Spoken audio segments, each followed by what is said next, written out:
Hello साथीहरु, हामी चाहिँ सफ्टवेयर प्रोजेक्ट म्यानेजमेन्टको हामी चाहिँ लेक्चर सिरिजमा छौँ र त्यसै अन्तर्गत आजको हाम्रो टपिक परेको छ हाम्रो चाहिँ सफ्टवेयर इन्जिनियरिङ इन्स्टिट्युट अथवा एसईआई भन्छ। के हो त इन्जिनियरिङ इन्स्टिट्युट भनेको चाहिँ है, यसको बारेमा चाहिँ कहिलेकाहीँ हाम्रो चाहिँ इक्जाममा सर्ट नोटहरू आउने गर्छ होइन। अनि यसको चाहिँ हाम्रो चाहिँ एसईआईको के हो, चाहिँ एसईआई के हो, यसको मिसनहरू के हो, यो कुरा टाइपको क्वेसनहरू चाहिँ हाम्रो इक्जाममा आइरहेको छ। त्यसैले चाहिँ मैले यहाँनिर यो टपिकलाई पनि कन्सिडर गरेको छु। र एसईआई भनेको के हो त, सफ्टवेयर इन्जिनियरिङ इन्स्टिट्युट है, यसको चाहिँ फुल फर्म हो federal fund research and development centre of United state हो है। यो चाहिँ एउटा चाहिँ के हो भनेपछि यो चाहिँ एसईआई भनेको चाहिँ के हो, federally funded research and development centre of United state है। युनाइटेड स्टेटको एउटा चाहिँ के हो, यो federally funded research and development centre हो एसईआई भनेको चाहिँ, सफ्टवेयर इन्जिनियरिङ इन्स्टिट्युट होइन।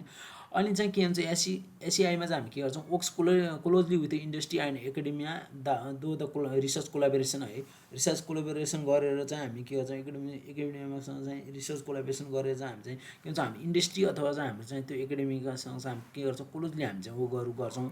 अनि त्यस पछाडि प्रिन्सिपल एरिया, अब यसो चाहिँ एसईआईको चाहिँ प्रिन्सिपल एरियाहरू के हो त भन्दाखेरि इक्विस्टेसन है, प्रोसेस म्यानेजमेन्ट भयो, रिस्क भयो, सेक्युरिटी भयो, सफ्टवेयर डेभलपमेन्ट र सफ्टवेयर डिजाइनहरू चाहिँ यसको एसईआईको प्रिन्सिपल एरियाजमा यो कुराहरू चाहिँ पर्छ। र मिसन अफ एसईआई के हो त है, बेसिकल्ली अब एसईआई भनेको त हामीले थाहा पाइहाल्यौँ होइन, सफ्टवेयर इन्जिनियरिङ इन्स्टिट्युट हो। यो चाहिँ अब युनाइटेड स्टेटको एउटा चाहिँ फेडरल अर्गनाइजेसन हो, जसले चाहिँ हामीले के गर्छ, वर्कहरूलाई चाहिँ कोलाबोरेटली गर्छ अनि क्वेस्टेसनहरू, वर्क फ्लोहरू, त्यहाँ चाहिँ डिफ्रेन्ट कुराहरू चाहिँ हुन्छ। अब यसको चाहिँ बेसिकली मिसन के हो त अब एसईआईको, फर्स्ट मिसन छ रिसर्च भनेर है। रिसर्च र कोलाबोरेट गर्ने नै यसको मेन उद्देश्य हो होइन। रिसर्च भन्छ, अब यसमा चाहिँ के हुन्छ, रिसर्चमा हामी के गर्छौँ भन्दाखेरि एडभान्सिङ साइन्स एन्ड प्र्याक्टिसेसहरू चाहिँ हामी गर्छौँ होइन। एडभान्स साइन्सहरूको थ्योरीहरू अथवा प्र्याक्टिसहरूलाई चाहिँ के गर्छौँ, हामी इभोल्युसन गर्छौँ त्यहाँ होइन, त्यो कुराहरू भयो। अनि त्यसपछि हाम्रो चाहिँ कोलाबोरेसन एनदर मिसन हो है एसईआईको, सफ्टवेयर इन्जिनियरिङ इन्स्टिट्युटको अर्को चाहिँ मिसनमा चाहिँ हाम्रो कोलाबोरेसन पर्छ होइन। कोलाबोरेसन भनेको के हो त भन्दाखेरि त्यही नै हो, हाम्रो चाहिँ ब्रिङ टुगेदर गर्ने होइन, टिमहरूलाई चाहिँ होइन, त्यही त कुरा हो, bringing together and building on a work founded in the industry, academia and government भन्छ होइन। जति पनि अब चाहिँ के गर्ने, हाम्रो चाहिँ अब जति पनि हाम्रो चाहिँ एकाडेमिक इन्डस्ट्री अथवा वर्कमा गभर्मेन्टमा छन् भने तिन सबै कुराहरूलाई चाहिँ हामीले के गर्ने, तिनलाई चाहिँ सँगै ल्याउने र सँगै त्यसलाई चाहिँ केही कामहरू चाहिँ गर्नेलाई नै हाम्रो कोलाबोरेसन भन्छ होइन।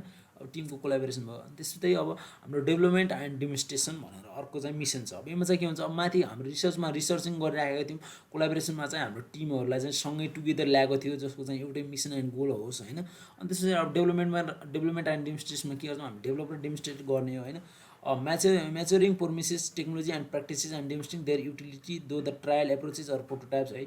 अब त्यो हाम्रो चाहिँ त्यो कुनै पनि हाम्रो टेक्नोलोजी अथवा प्र्याक्टिसेसहरूलाई चाहिँ म्याचुरिङ गर्ने अथवा त्यसलाई डेमोन्स्ट्रेट गर्ने हामी चाहिँ ट्रायल एप्रोचेसहरू युज गरेर अथवा कुनै पनि प्रोटोटाइपहरू बनाएर त्यसलाई चाहिँ हाम्रो के गर्ने, इभोल्युसन गर्ने, त्यसलाई चाहिँ त्यसको चाहिँ टेक्नोलोजीहरूलाई डेमोन्स्ट्रेट गर्ने नै हाम्रो डेभलपमेन्ट एन्ड डेमोन्स्ट्रेसनमा पर्छ। अनि एनदर वान के हुन्छ, हाम्रो चाहिँ ट्रान्जेक्सन भन्छ है। ट्रान्जेक्सन भनेको चाहिँ के हो त भन्दाखेरि चाहिँ basically propagation proven technology and practices through the publication गर्ने स्ट्यान्डर्ड एन्ड अदर भेन्युज होइन। अब त्यो कुनै पनि अलरेडी प्रुभन भएका अब टेक्नोलोजीहरू छन्, प्र्याक्टिसेसहरू छन्, तिनलाई के अनि पब्लिकेसन गर्ने, स्ट्यान्डर्ड गर्ने र अदर भेन्युज गर्ने नै हाम्रो चाहिँ के हो, मिसन अफ एसईआई हो।